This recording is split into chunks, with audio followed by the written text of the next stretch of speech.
بسم اللہ الرحمن الرحیم۔ سیدی رسول اللہ صلی اللہ علیہ وآلہ وسلم نے اپنی امت کو ایک بہت ہی خوفناک فتنے کے بارے میں بتایا تھا۔ سیدی رسول اللہ نے تقریباً 100 سے زائد احادیث مبارک میں ایک ایسی مذہبی دہشت گردی کے بارے میں بتایا تھا کہ جو اول وقت سے شروع ہو کر آخر میں دجال کے ساتھ نکلے گی اور مسلمان دنیا کو بے انتہا نقصان پہنچائے گی۔ تاریخ اسلام میں اس فتنے کو خوارج کہا جاتا ہے۔ اس فتنے کا آغاز سیدنا عثمان رضی اللہ تعالیٰ عنہ کی شہادت سے ہی شروع ہو گیا تھا، اور بعد میں سیدنا علی کو ان کے خلاف گھمسان کی جنگیں لڑنا پڑیں، اور بالآخر سیدنا علی کی شہادت بھی ایک خارجی کے ہاتھوں ہوئی۔ پوری تاریخ اسلام میں یہ فتنہ خوارج ہر دور میں اپنا سر اٹھاتا رہا ہے۔ یہ بات بھی سیدی رسول اللہ نے اپنی امت کو بتائی تھی، اور 100 سے زائد احادیث میں جیسے کہا آپ نے ایک ایک نشانی ان کافروں کے بارے میں بتائی، اور احادیث مبارک میں سخت ترین الفاظ ان کے لیے استعمال کیے گئے۔ یعنی ایک موقع پہ ان کو کلاب النار کہا گیا، جہنم کے کتے۔ مسلمانوں کو حکم دیا گیا کہ جہاں ان کو پاؤ ان کو قتل کرو۔ اس مسلمان فوج کو جنت کی بشارت دی گئی جو خوارج کو قتل کرتی ہے، اور جو مسلمان سپاہی ان خوارج کے ہاتھوں شہید ہوگا اس کو جنت کی بشارت دی گئی، اس کو افضل الشہداء میں سے کہا گیا۔ تو یہ بات مسلمانوں کو سمجھنا اس لیے ضروری ہے کہ آج کے اس دور میں جب ہر طرف فتنے اٹھ رہے ہیں، تو سب سے بڑا فتنہ جو خود مسلمانوں کی اپنی صفوں کے درمیان سے اٹھ رہا ہے وہ خوارج کا فتنہ ہے۔ ایسے مذہبی دہشت گرد جن کے بارے میں سیدی رسول اللہ نے فرمایا کہ تمہیں ان کی نمازوں اور ان کے قرآن کے سامنے اپنی نمازیں اور قرآن جو ہیں وہ ہلکے لگیں گے۔ وہ دیکھنے میں تم کو ایسے مسلمان لگیں گے کہ تم سمجھو گے کہ تم تو ان کے سامنے کچھ بھی نہیں ہو، لیکن قرآن ان کے حلق سے نیچے نہیں جائے گا۔ وہ ذہنی معذور ہوں گے، مینٹلی ریٹارڈڈ جسے انگریزی میں کہتے ہیں، اور قرآن اور دین کی وہ تمام آیات کہ جو کفار کے لیے اتری ہیں، ان تمام آیات کو وہ مسلمانوں پر نافذ کر کے مسلمانوں ہی کو قتل کریں گے۔ وہ مشرکوں کے ساتھی ہوں گے، مشرکوں کے ساتھ مل کر مسلمان ریاستوں پر، مسلمان آبادیوں پر، مسلمانوں پر حملے کریں گے۔ اور اسی لیے سیدی رسول اللہ نے ان کو بدترین انسان کہا ہے۔ فرمایا کہ زمین کے اوپر اور آسمان کے نیچے ان سے زیادہ بدترین مخلوق اور کوئی نہیں ہوگی، حتیٰ کہ جیسے کہا کلاب النار، جہنم کے کتے کہا ان کو۔ یہ بات ہم پاکستانیوں کے لیے سمجھنا اس لیے ضروری ہے کہ پچھلے 20 سال میں جو پاکستان کے خلاف سب سے بڑی دہشت گردی مسلط کی گئی وہ اسی مذہبی خوارج کی جانب سے تھی، جو نعرہ تکبیر لگاتے تھے، الحکم للہ کا نعرہ لگاتے تھے کہ حکم اللہ کا ہوگا، قرآن و سنت کو شریعت نافذ کرنی ہے ملک میں، پاکستان میں ہم شریعت نافذ کرنے کے لیے ایگزیکٹلی ایک ایک بات جو انہوں نے کی وہ سیدی رسول اللہ نے ہمیں پہلے ہی بتا دی تھی۔ مگر ان کے ہاتھوں 1 لاکھ پاکستانی شہید ہوئے۔ یہ بھارت کے ساتھ مل کر، مشرکوں کے ساتھ مل کر پاک فوج پر حملے کرتے رہے، اور پاکستان میں انہوں نے مساجد کو، اولیاء اللہ کے مقامات کو، مسلمان بچوں کو، آرمی پبلک سکول میں بچے ذبح کیے۔ انہوں نے سفاکانہ طور پر، ظالمانہ طور پر، درندگی کی آخری حد پر جا کر پاکستان میں جو دہشت گردی کی، اس کا مقابلہ کرنا ناممکن تھا اگر سیدی رسول اللہ صلی اللہ علیہ وآلہ وسلم ہماری رہنمائی نہ فرماتے۔ جب شروع میں ساری پاکستانی قوم ان کے بارے میں تذبذب میں مبتلا تھی، ہمیں معلوم ہی نہیں تھا یہ کون لوگ ہیں۔ قوم سمجھ رہی تھی کہ یہ بھی شاید افغان طالبان کی طرح مجاہدین ہیں کہ جو پاکستان کے خلاف اس لیے جنگ کر رہے ہیں کہ پاکستان نے شاید امریکہ کا ساتھ دیا۔ یہ بات تو بہت بعد میں سمجھ میں آئی کہ یہ پاکستانی طالبان، تحریک طالبان پاکستان، یہ خوارج، یہ جہنم کے کتے، یہ افغانستان میں بیٹھ کر مشرکوں کے ساتھ مل کر، مشرکوں کے حکم پر، مشرکوں کے پیسے اور تائید اور امداد سے پاکستانی آرمی پر، پاکستانی قوم پر، پاکستانی ریاست پر حملے کر رہے تھے۔ ہم نے بہت مشکل سے پاکستان کو، اللہ نے کرم اور احسان فرمایا، بہت بھاری قربانیاں دینی پڑیں، بڑی مشکل سے ہم اس پاکستان کو بچا سکے اس فتنہ خوارج کے مقابلے میں۔ آپ کو یاد ہوگا، کیونکہ ہم پاکستانی کی میموری، ہمارا حافظہ بہت کمزور ہے، بہت جلدی ہم تاریخ بھول جاتے ہیں۔ آپ کو یاد ہوگا کہ جب سوات سے 15-20 لاکھ مسلمانوں کو باہر نکلنا پڑا تھا، اور اس کے بعد پاکستان آرمی کو اتنا بڑا آپریشن ان کے خلاف کرنا پڑا جا کے، اسی طرح ٹرائبل ایریا سے، وزیرستان ایجنسیز سے سب لوگوں کو نکالنا پڑا، اور بہت سے تو شاید ابھی بھی باہر ہیں۔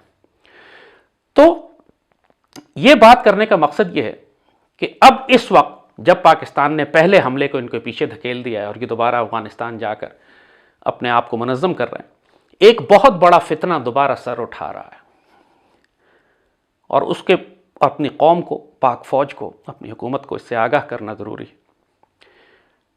سیدی رسول اللہ صلی اللہ علیہ وآلہ وسلم نے ہم پاکستان کے مسلمانوں کو غزوہ ہند کی بشارت دی ہے۔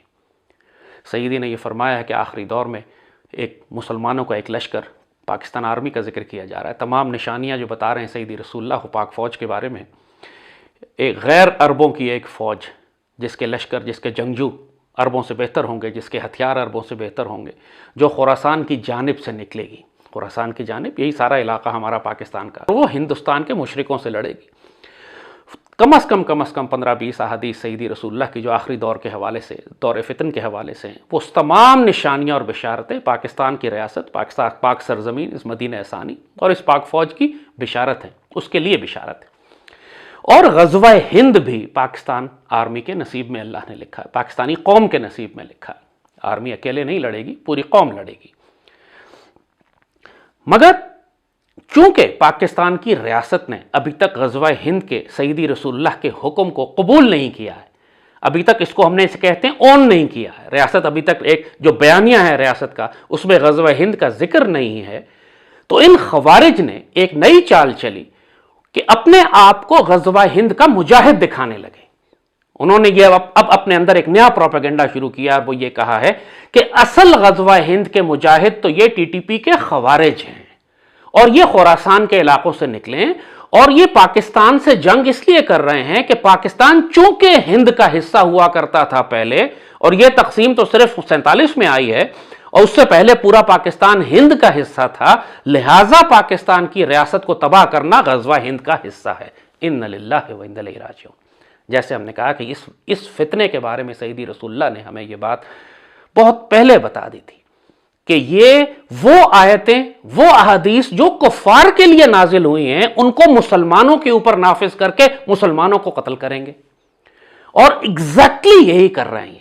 اب جو اس وقت نئی بھرتی ہو رہی ہے ٹی ٹی پی کے اندر، ایک نیا پروپیگنڈا، ایک نیا بیانیہ بنایا جا رہا ہے، وہ یہ ہے کہ جی غزوہ ہند کی تیاری کریں۔ اور غزوہ ہند کی تیاری ظاہر ہے ہر مسلمان جانتا ہے کہ سیدی رسول اللہ نے بڑی بشارت دی ہے غزوہ ہند کے لیے۔ تو جب غزوہ ہند کی تیاری کرنے کا کہا، سارے مسلمان تیار ہو جاتے ہیں۔ پھر ان کو کہا جاتا ہے کہ اصل میں چونکہ پاکستان ہند کا حصہ ہے، لہٰذا پہلا حملہ ہم نے پاکستان پر کرنا ہے، اور ایک دفعہ جب پاکستان کی ریاست تباہ ہو جائے گی تو اس کے بعد ہم دیکھیں گے کہ ہم بجا کے بھارتی مشرکوں سے لڑتے ہیں یا نہیں۔ اور ظاہر ہے وہ وقت کبھی بھی نہیں آئے گا اگر یہ نعوذ باللہ یہ خوارج اپنے مقصد میں کامیاب ہو گئے۔ یہی بات سیدی نے فرمائی تھی کہ یہ مشرکوں سے مدد لیں گے مسلمانوں کے خلاف۔ یہ 100% یہ بات ٹی ٹی پی کے اوپر نافذ ہوتی ہے۔ سب کو معلوم ہے کہ یہ خوارج، اجیت کمار ڈوول نام لے چکا ہے کہ ہم ان کے ساتھ مل کر پاکستان کی ریاست پر حملے کر رہے ہیں۔ خوارج کے سارے کانٹیکٹ، سارے تعلقات ان کے بھارتی ریاست کے ساتھ، ڈوول کے ساتھ، مودی کے ساتھ، ہندوتوا کے ساتھ ثابت ہو چکے ہیں۔ جو چیز اب سمجھنے کی ہے پاکستانی ریاست کے لیے، پاکستان آرمی کے لیے، ISPR کے لیے، ہماری انفارمیشن منسٹری کے لیے، ISI کے لیے، کہ ہوتا کیا ہے کہ جب آپ دین کو، کیونکہ یہ مذہبی دہشت گردی ہے، اس کو آپ لبرل سیکولر آئیڈیالوجی یا نیشنلزم سے اس کا مقابلہ نہیں کر سکتے۔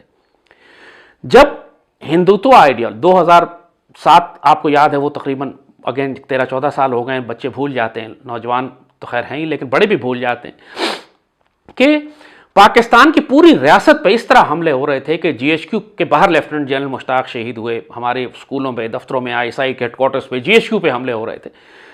یہ وہ وقت تھا کہ جب ہندوتوا آئیڈیالوجی اپنے عروج پر تھی، ہندوتوا اٹھ رہا تھا، مودی اور اس کی آئیڈیالوجی ہے بھارت پر قبضہ کرنے کی تیاری کر رہی تھی، اور خوارج کی آئیڈیالوجی پوری طرح عروج پر تھی۔ پاکستان آرمی اس کا مقابلہ کر ہی نہیں سکتی تھی، کیونکہ لوگ کنفیوز تھے، جیسے کہا، لوگوں کو سمجھ ہی نہیں آ رہی تھی کہ یہ لوگ کون ہیں، مسلمان لگتے ہیں، نعرے لگاتے ہیں، اذانیں دیتے ہیں، تکبیر کہتے ہیں، پھر حملے کرتے ہیں، یقیناً مسلمان ہوں گے۔ تو جب تک آپ نے قرآن و سنت کو ان کے خلاف استعمال نہیں کیا، جب تک آپ نے قرآن و سنت سے رہنمائی نہیں لی، جب آپ نے پہلی مرتبہ حدیث مبارکہ کو سامنے رکھا، تو پتہ لگا سیدی نے تو ان کے بارے میں ہمیں پہلے بتا دیا تھا کہ یہ جہنم کے کتے ہیں، مجاہد نہیں ہیں، اس کے بعد پاکستان آرمی ان سے لڑنے کے قابل ہوئی. اس کے بعد جو ہزاروں کی تعداد میں مقامی آبادیاں تھیں انہوں نے پاکستان آرمی کا ساتھ دینا شروع کیا, لشکر بنے, انہوں نے پاکستان آرمی کے ساتھ مل کر جنگیں کی ان کے خلاف, اور الٹیمیٹلی ہم نے ان کو دھکیل کر افغانستان میں پھینک دیا. تو یہی بات یاد رکھنے کی ہے کہ جب آپ ایک دین کو, اپنے دین کو نہیں تھامیں گے تو آپ کا دشمن ہائی جیک کر لے گا اس کو. اس کی ایک اور مثال اگر آپ سمجھنا چاہتے ہیں تو آپ عراق میں دیکھیں جہاں داعش بنی. خلافت ایک مین سٹریم اسلامک کانسیپٹ ہے. 1300 سال تک اسلام کے اندر خلافت کے بغیر تصور ہی نہیں تھا کہ کوئی مسلمان ریاست یا مسلمان امت خلافت کے بغیر رہے گی.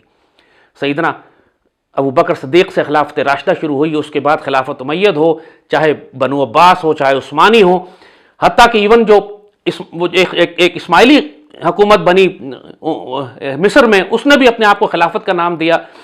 جو اندلوسیا میں بنی اس نے بھی اپنے آپ کو خلافت کا نام دیا. وہ خلافت کے تصور اور کانسیپٹ اور پولیٹیکل نیم اور اتھارٹی کے بغیر کوئی مسلمان ریاست بن ہی نہیں سکتی تھی. جب 1923 میں خلافت کو ایبالش کیا مصطفیٰ کمال نے, تو پوری مسلمان امت پولیٹیکلی یتیم ہو گئی, مرکز ٹوٹ گیا مسلمانوں کا. اس کے بعد مسلمان بکھر گئے عربوں میں, ترکوں میں, فارسی والوں میں, ہند کے مسلمانوں میں, افریقی مسلمانوں میں.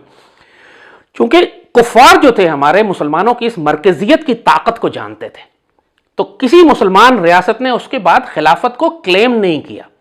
خلافت ایک ایسا پولیٹیکل کانسیپٹ ہے کہ جو کسی کے ماننے یا نہ ماننے سے ختم نہیں ہو جاتا. ایسی ہے کوئی پابندی لگا دے اگر جمعے کی نماز پر, تو اس سے جمعے کی نماز ختم نہیں ہو جائے گی. جہاں مسلمان کو موقع ملے گا وہ جمعے کی نماز پڑھنا شروع کر دیں گے. چونکہ کسی مسلمان ریاست نے خلافت کے اس اسلامی کانسیپٹ کو اون نہیں کیا, لہٰذا دہشت گردوں نے, خوارج نے اس کو ہائی جیک کر لیا.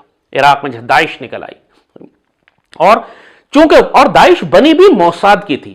یہ بذات خود مشرکوں کے ساتھ اور یہودیوں کے ساتھ مل کر انہوں نے داعش بنائی تھی, اور تصور اسلام کو لے کے, اسلامی پوری ریاست کا کانسیپٹ انہوں نے لے کے کہ جی ہم اسلامی ریاست بنا رہے ہیں, دولت الاسلامیہ اور خلافت بن رہی ہے, اور انہوں نے ہائی جیک کر لیا اس پورے کانسیپٹ کو. کیونکہ کوئی مسلمان ریاست اس کو اون نہیں کر رہی تھی. اگر مسلمان ریاست اون کر لیتی تو دہشت گرد اس کو ہائی جیک نہ کر سکتے. یہی تصور غزوہ ہند کا بھی ہے.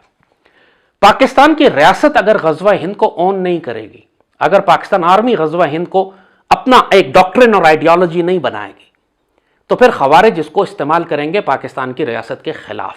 اور وہی اب کر رہے ہیں. جو نئے ریکروٹس ہیں اس وقت تمام, ایک نئی کیمپین لانچ ہوئی ہے, کیونکہ بھارت کی جنگی تیاریاں اس وقت جنون کی حد پر پہنچی ہوئی ہیں. بھارت نے جلد یا بدیر پاکستان پر ایک بہت بھاری جنگ مسلط کرنی ہے. اس سے پہلے ہماری صفوں میں وہ تمام دہشت گرد گروہوں کو دوبارہ سے منظم کر رہے ہیں, ری آرگنائز کر رہے ہیں, ایک کمانڈ کے تحت لے کر آ رہے ہیں, تاکہ جس طرح مکتی بانی مشرقی پاکستان میں ایک تھی, یہاں پر یہ 5-7 دہشت گرد جماعتیں ہوں گی. Sindh liberation army, MQM, Baloch liberation army, PTM, ANP کے ایلیمنٹس ہوں گے, اس میں TTP کے ایلیمنٹس ہوں گے, خوارج ہوں گے, ISIS کا مختلف نام, اس سے فرق نہیں پڑتا, لیکن یہ 10-15 دہشت گرد گروہ پاکستان کی ریاست پر اندر سے حملہ کریں گے. مگر اس میں جو سب سے پاورفل آئیڈیالوجی ہے وہ TTP کے پاس ہے. کیوں؟ کیونکہ وہ دین کا نام لیتے ہیں. ہمارے لوگ معصوم لوگ ہیں, اللہ رسول سے پیار کرنے والے ہیں. جب کوئی شخص اللہ اکبر, دین کا نام, سیدی رسول اللہ, غزوہ ہند کا نام لے گا, وہ ہائی جیک آسانی سے ہو جائیں گے. اس میں کوئی شبے کی بات نہیں ہے کہ اللہ نے غزوہ ہند کی سعادت پاکستان آرمی, پاک فوج اور پاکستانی قوم کے نصیب میں رکھی ہے. اگر ہم اس سعادت کو اون نہیں کریں گے, اللہ کا شکر ادا کر کے اپنے سر آنکھوں پہ لگا کے اس کو اپنے احسان اللہ اور اس کے رسول کا نہیں قبول کریں گے, تو اس آئیڈیالوجی کو خوارج ہائی جیک کریں گے. پھر غزوہ ہند ہمارے خلاف لڑا جائے گا. یعنی خوارج اس کو یہ تصور دیں گے چونکہ پاکستان دہشت گرد, پاکستان ایک چونکہ ہند کا حصہ ہے, لہٰذا پاکستان کو تباہ کرنا غزوہ ہند کا حصہ ہے. دشمنوں کی مکاریاں سمجھیے گا, دشمنوں کی چالاکیوں کو سمجھیے گا. کوئی آئیڈیا ویکیوم میں نہیں رہ سکتا ہے. آپ اگر اس کو اون نہیں کریں گے تو دشمن ہائی جیک کرے گا. آپ نے اون کرنا ہے اس کو. جب تک آپ نیریٹو اور بیانیے کی جنگ میں دشمن کو شکست نہیں دیں گے, اس وقت تک آپ میدان جنگ میں شکست نہیں دے سکتے اس کو. یہ بات تو ہم نے خود 2007 کے بعد دیکھی ہے. جب تک پاکستان آرمی نے ان کو خوارج ڈکلیئر نہیں کیا, جب تک پوری پاکستانی قوم نے ان کو خوارج نہیں کہا, اس وقت تک ان کو شکست دینا ناممکن تھا. یہ علاقے پہ علاقے فتح کرتے ہوئے آگے بڑھتے جا رہے تھے. پہلے آپ نے ان کو بیانیے کی جنگ میں شکست دینی ہوتی. تو یہ بات بڑی سختی سے میں بہت تاکید کے ساتھ پاکستان آرمی لیڈرشپ کو بھی, پاکستان کی حکومت کو بھی, پاکستانی ریاست کو, علماء کو, میڈیا کو, کہ آپ اگر یہ چاہتے ہیں کہ آنے والے خطرات میں آپ کی پشت محفوظ رہے, آپ کے گھروں پہ دروازہ, جس طرح سوات کے لوگوں کے گھروں پہ پہنچ چکے تھے, ٹرائبل ایریاز میں ہمارے گھروں پر پہنچ گئے یہ خوارج, لوگوں کو گھروں سے نکال کر قتل کر رہے تھے, بچیاں اٹھا کے لے جا رہے تھے. اگر آپ یہ چاہتے ہیں کہ یہ سارا دہشت گردی, ساری خرافات دہرائی جائے پاکستان میں, تو ٹھیک ہے, پھر ان کو جو مرضی پروپیگنڈا یہ کرتے ہیں، جو مرضی خرافات یہ بکتے ہیں، ان کو بکنے دیں، آپ پرواہ نہ کریں، الٹیمیٹلی آپ کے دروازے توڑ کر اندر داخل ہو جائیں گے۔ اگر آپ یہ چاہتے ہیں کہ اس سعادت کو جو اللہ رسول نے آپ کے نصیب میں لکھی ہے، اور اس میں اٹ میک سینس آلسو کہ کیوں نہیں، جب ہندوتو آئیڈیالوجی ہے، وہ اکھنڈ بھارت کی بات کر رہے ہیں، وہ بات کر رہے ہیں کہ ہم نے دوبارہ ایک مذہبی ہندو ریاست برما سے افغانستان تک بنانی ہے، اس کے مقابلے پر آپ غزوہ ہند کو کیوں نہیں لانچ کرتے as an official Pakistani national security ڈاکٹرن؟ سیدی رسول اللہ نے ہمیں بشارت دی ہوئی ہے، کیوں شرمندہ ہوتے ہیں اس بات کو اون کرتے ہوئے کہ سیدی نے ہمارے نصیب میں یہ بشارت لکھی ہے کہ ہم جا کے دوبارہ ہندوستان کے مشرک فوجوں کے خلاف تصادم کریں گے؟ کون بدنصیب ہوگا جو اس سعادت سے انکار کرے؟ آپ اس کو جنگ کہیں ہندوستان کے ساتھ، جنگ تو ہونی ہے، نہ مانے غزوہ ہند کو، جنگ تو ہونی ہے، لیکن خوش نصیب ہوں گے اگر تسلیم کریں۔ ہم لوگوں کا دار مدار نیتوں پر ہے۔ اب سیدی رسول اللہ کے حدیث مبارکہ، وہ تمام جو کچھ آخری وقت میں آنے والا ہے وہ حدیث میں بیان کیا گیا ہے۔ مسجد اقصیٰ کی دوبارہ فتح بھی، یہودیوں کی ریاست کی تباہی بھی، سب کچھ سیدی رسول اللہ نے بیان فرمایا ہوا ہے۔ آپ دنیا میں اس وقت جنگیں ساری مذہبی بیانیے پر ہو رہی ہیں، چاہے یہ نیو ورلڈ آرڈر ہو، چاہے اسرائیلی ریاست ہو، چاہے جوش ایک ان کا پرومس لینڈ کر کے یہ پورے مسلمان دنیا پر قبض، یہ سب ان کی مذہبی آئیڈیالوجیز ہیں۔ آپ ایک سیکولر لبرل نیشنلسٹک محدود سی آئیڈیالوجی کے ساتھ کیسے مقابلہ کریں گے، کیسے نیریٹو بلڈ کریں گے جو اس کو کاؤنٹر نیریٹو ہو سکے ان کے لیے؟ لہٰذا یہ بات، پاکستان کی جتنی امپورٹنٹ نیوکلیر ویپنز ہیں آپ کے لیے، اتنی امپورٹنٹ آپ کی آئیڈیالوجی ہے، اور اتنی ہی امپورٹنٹ یہ بات ہے کہ آپ خوارج اور دشمنوں کے نظریے کو تباہ کرنے کے لیے، ہندوتو آئیڈیالوجی اور خوارج کی آئیڈیالوجی، ان دونوں کو تباہ کرنے کے لیے جو سیدی رسول اللہ نے آئیڈیالوجی آپ کو دی ہے وہ غزوہ ہند کی ہے۔ آپ اس کو اون نہیں کریں گے تو آپ کے پاس کوئی نیریٹو نہیں ہوگا، کیونکہ دشمن کا نیریٹو پھر طاقتور ہے، وہ آپ کے خلاف آپ کی صفوں میں سے ہی دہشت گرد اٹھا کر آپ پر حملے کروائے گا، اور پھر ہمارے لیے مشکل ہو جائے گی۔ اللہ پاکستان کو، پاکستان کے مسلمانوں کو پاک فوج کی حفاظت فرمائے، اور ہمیں ہندو مشرکوں اور خوارج کے خلاف کامیابیاں نصیب فرمائے۔ اللہ پاکستان کا حافظ و ناصر و مالک ہو۔ پاکستان زندہ باد۔